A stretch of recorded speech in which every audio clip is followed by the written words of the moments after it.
Exercice 1. Dans le montage électrique qu'on va représenter bien sûr,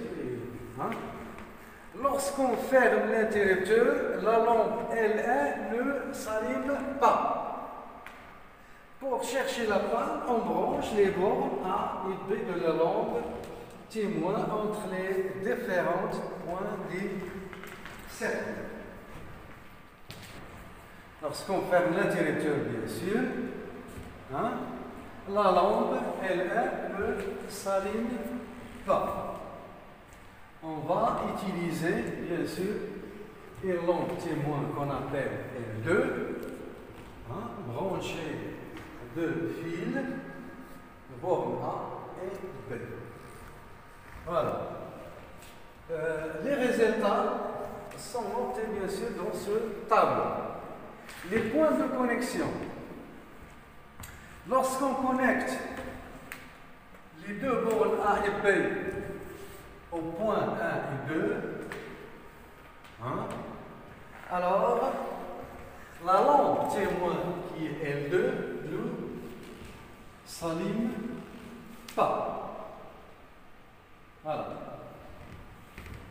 Alors, lorsqu'on maintenant connecte les bornes AB entre les deux points 2 et 3, c'est-à-dire A par exemple ici et B ici, la lampe L2 ne s'allume pas. Maintenant, A par exemple au point 3 et B au point 4. La lampe L2 ne s'allume pas. Maintenant, A au point 5 et B au point 4, par exemple. La lampe s'allume. La lampe, bien sûr, témoin s'allume. Donc, comme question, montre l'élément qui est en bas. Donc, l'élément qui est en bas. Quel élément qui est en bas? Donc, bien sûr que l'élément en bas, c'est la lampe L1.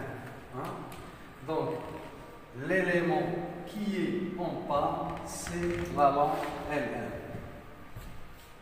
La lampe, ou bien l'élément, pardon, l'élément qui est en bas et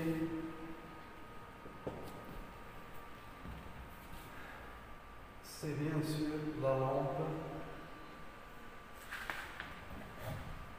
L1.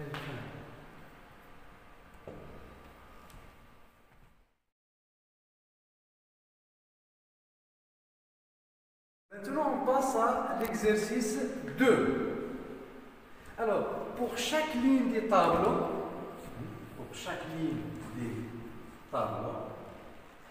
indique là ou bien les bonnes réponses. Il se peut que toute la ligne existe, ou bien une réponse qui existe, ou bien deux réponses qui sont justes. Voilà. Premièrement, lorsqu'on court-circuite l'une des deux lampes branchées en série. Lorsqu'on court-circuite l'une des deux lampes branchées en série. La deuxième lampe s'éteint. L'éclat de la lampe court-circuitée augmente. Il n'y a pas de, j'ai oublié ici d'écrire augmente, mais l'éclat de la lampe court-circuitée augmente, ici augmente, ou bien l'éclat de la deuxième lampe augmente. Voilà. On a vu dans le cours que lorsqu'on court-circuite, bien sûr, deux lampes montées en série, la lampe qui est court-circuitée s'arrête de s'allumer, mais l'autre, bien sûr, continue à éclairer, mais d'une façon très forte. C'est ça le cours. Donc la réponse, l'éclat de la deuxième lampe augmente. Hein? L'éclat de la deuxième lampe augmente. C'est ça la réponse. On passe à deuxième. Lorsqu'on court-circuite l'une des deux lampes branchées en dérivation, seule la lampe court-circuitée s'éteint, les deux lampes s'éteignent, le générateur est court-circuité. Hein? Le générateur est court-circuité. Ici, lorsque les dipôles sont montés en dérivation, si l'un des dipôles, bien sûr, est court-circuité, tous les autres dipôles sont court-circuités. Eh bien, les deux lampes vont s'éteindre, bien sûr, hein, les deux lampes s'éteignent, le générateur est court-circuité, bien sûr. Voilà. Comme petite explication ici, on a par exemple générateur,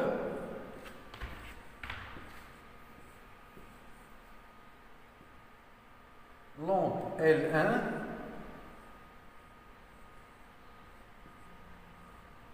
deuxième lampe L2.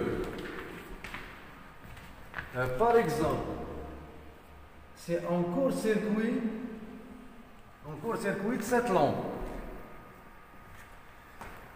Donc, cette deuxième lampe, elle est montée en parallèle, bien sûr. Donc, si on court-circuite L2, alors automatiquement L2 va s'éteindre. Et le courant, pourquoi? Parce que le courant va passer par ce fil de connexion. Par conséquent, c'est comme si on a ici un fil, tout simplement. Et ça veut dire quoi? Ce fil, il est branché en dérivation avec L1. Donc, automatiquement, L1, il est court-circuité. Et s'il est court-circuité, il ne va pas briller. Donc, les deux lampes s'éteignent. Alors, pourquoi L1 ne va s'éteindre aussi? Parce que le courant va passer par le fil de connexion. Et par conséquent, c'est comme si on a un générateur branché ou bien un fil branché entre les bornes de générateur. Donc, automatiquement, c'est comme si on a, ou bien ici, on a court-circuité aussi le générateur. Voilà.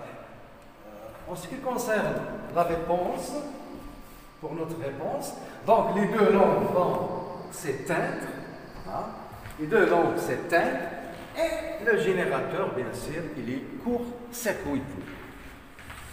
Alors, on passe à troisièmement. Pour protéger un appareil électrique d'une surintensité, c'est-à-dire une augmentation de l'intensité du courant électrique, on l'a relié à une lampe, on l'a relié en dérivation à un fusible, bien avec un fusible, on l'a relié en série avec un fusible. Voilà. On a vu dans le cours que le fusible joue un rôle protecteur. Donc, on ne doit pas ajouter une lampe. On doit ajouter un fusible. Et on a vu aussi que le fusible doit être monté en série et ce n'est pas en dérivation. Donc, la bonne réponse, c'est ça.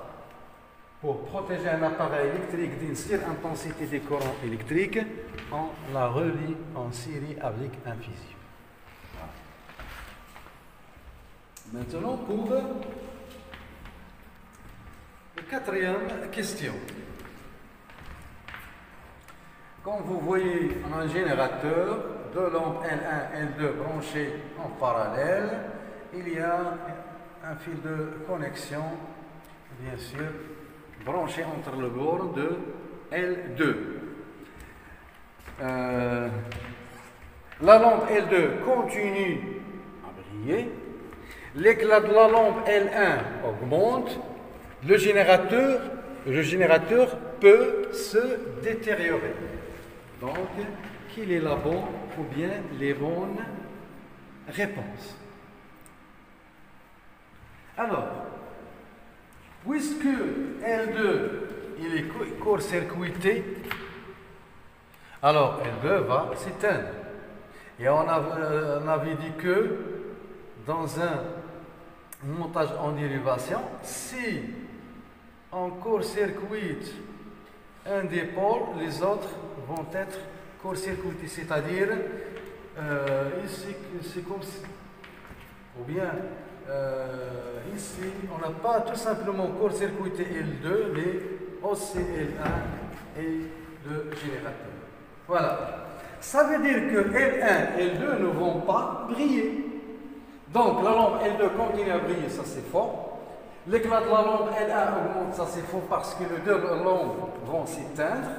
Donc, les se répondent juste et celui-là juste. Alors, le générateur peut se détériorer. C'est ça la réponse. Pourquoi? Parce que le générateur ici, il est court-circuité. Hein? Et lorsqu'il est court-circuité, l'intensité dans le fil augmente. Et par conséquent, il y a réchauffement des circuits et ça peut bien sûr détériorer le générateur. On passe à la dernière question. Parmi les tensions suivantes, c'est-à-dire 120, de 130 volts et 4 volts, laquelle est sans danger pour le corps humain? Hein? Laquelle est sans danger pour le corps humain? Voilà, la réponse c'est 4 volts. Hein? 120 volts, 200 volts hein, sont trop dangereux pour le corps humain.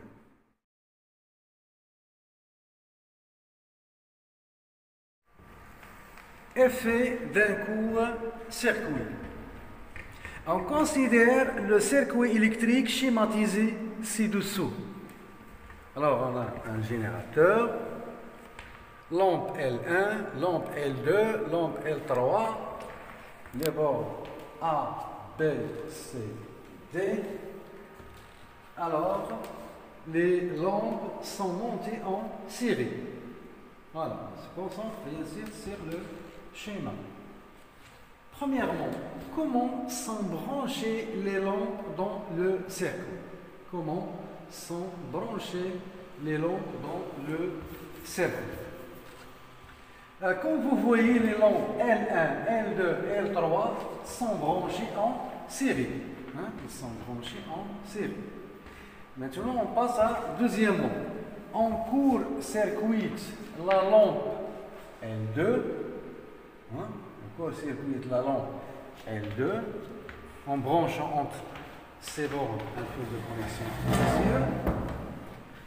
Représente le circuit en faisant apparaître le court-circuit. On va faire le schéma au-dessus. Alors, on a un générateur.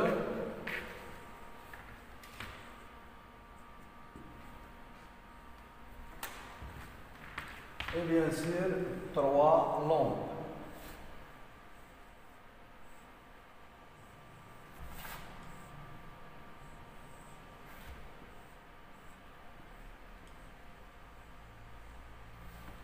L1, L2, puis L3, A,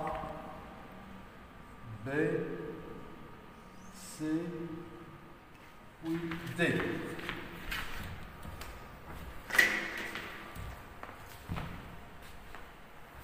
Alors, on court-circuite la lampe L2.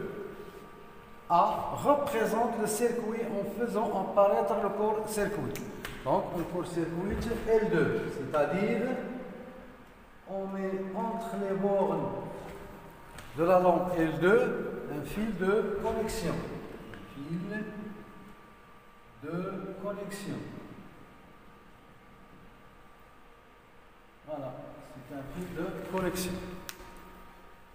Bien. Maintenant, B, quelle lampe s'éteint? Hein?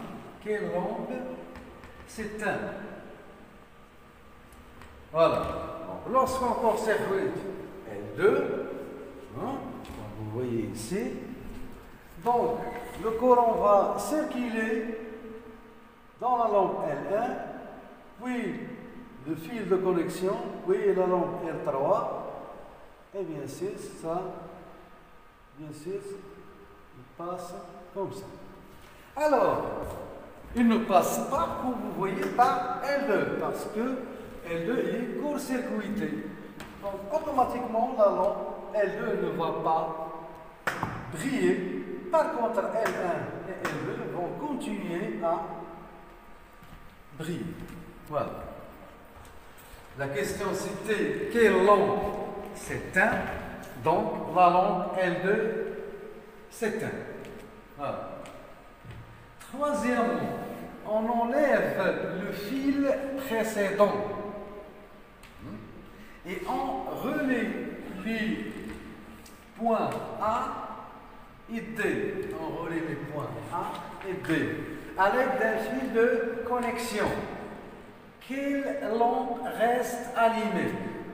Quelle lampe reste allumée? Alors, on revient. On enlève le fil précédent. Quel fil? Ce fil, bien sûr. Voilà. On a ajouté un fil entre les points C et B. Voilà. Ça c'était ici, il y a C, ici. Pardon, B, C. Hein? On enlève le fil précédent et on relie les points A et D à l'aide d'un fil de connexion. À l'aide d'un fil de connexion, comme ça. Voilà. Ça, c'est un fil de connexion. Alors, A. Quelle lampe reste allumée? Quelle lampe reste allumée? Alors, si on voit ce schéma, alors, quand on sort des pôles positifs, traverse ce fil, lorsqu'il arrive ici, au lieu de passer par les trois lampes L1, L2, L3, il va passer par ce fil de connexion, parce que le courant choisit le chemin le plus facile. Le chemin le plus facile, c'est de passer par le fil de connexion. Ça veut dire quoi? Ça veut dire que les trois lampes L1, L2, L3 sont court-circuités. Sont tous court-circuités et par conséquent, aucune lampe ne s'allume. Hein? Aucune lampe ne s'allume. Tous les lampes vont s'éteindre. Alors, question, quelle lampe reste allumée? Aucune lampe ne reste allumée. Voilà. Maintenant, B. Le générateur est-il court-circuité? Hein? On regarde le schéma. Est-ce que le générateur est court-circuité? Hein? Voilà. Il est court-circuité parce que hein, c'est comme si on a mis ce fil directement au bord des générateurs. Il est bien sûr au bord des générateurs. Donc le générateur il est court-circuité. Si vous éliminez les trois lampes, ça veut dire qu'il est automatiquement entre les bords des générateurs. Ça veut dire que le générateur est court-circuité. Voilà. La réponse, le générateur est-il court-circuité? Oui, le générateur est court-circuité. Maintenant, C. Que se passe-t-il si on laisse les points A et D reliés trop longtemps? Hein? Que se passe-t-il? Hein? Qu'est-ce qui se passe lorsqu'on laisse les points A et D, hein, reliés trop longtemps par ce fil de connexion? Qu'est-ce qui va se passer? Alors, on sait que l'intensité au cours d'un court-circuit va augmenter. Ça entraîne à le réchauffement des fils de connexion. Et par conséquent, il peut qu'on risque un incendie ou bien ce générateur va être, bien sûr, endommagé. Hein? Il peut endommager le générateur.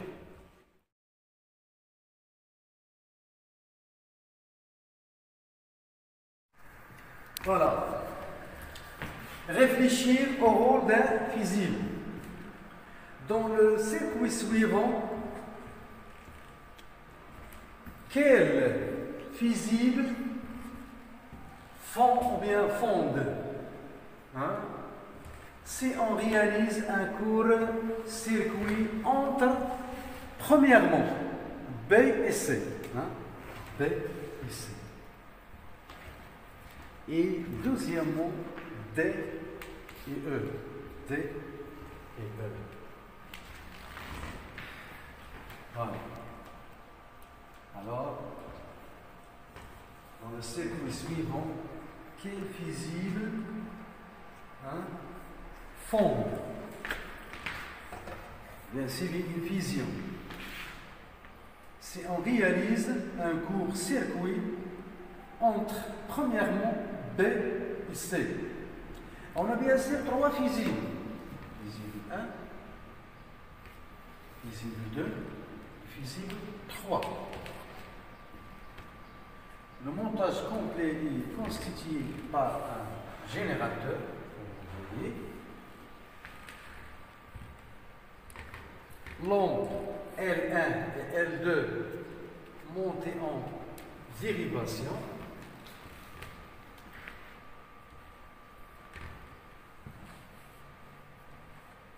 Fusible monté en série avec le générateur. Deuxième fusible branché en série avec L1. Fusible 3 branché en série avec L2. Voilà. Alors, si on réalise un court-circuit entre B et C, c'est-à-dire on relie ces deux points par un fil de connexion. Ça veut dire quoi? Ça veut dire que qu'on court-circuite L1. L1, à ce moment, il est court-circuité. Et ça explique quoi? Ça explique que, bien sûr, le courant va passer hein, par le fil de connexion qui a court-circuité L1, et bien sûr, il va traverser aussi le fusible 2. Ça veut dire que dans cette branche, l'intensité augmente. Il y a réchauffement, bien sûr,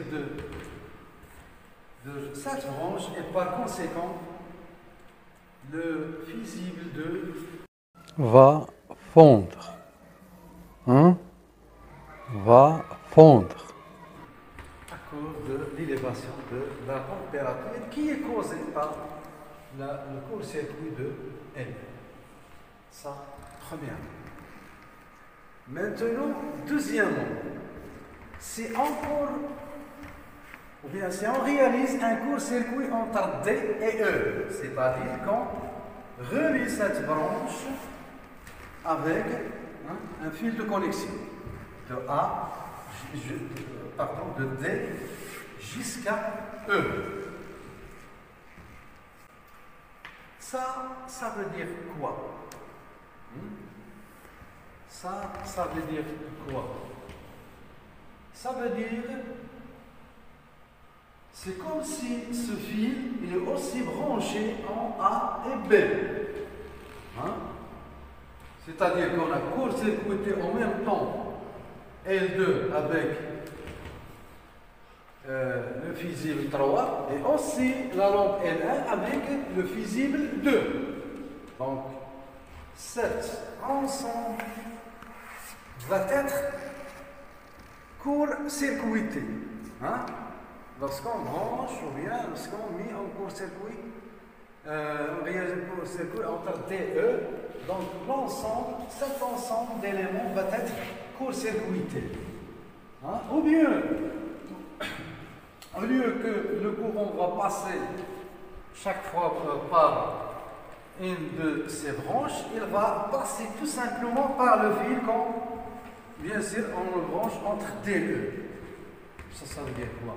Ça veut dire qu'il y a augmentation de l'intensité dans ce fil ici, et par conséquent, dans le générateur, le fil qui relie le générateur au fusible 1, c'est comme s'il n'existe pas cet ensemble, bien sûr.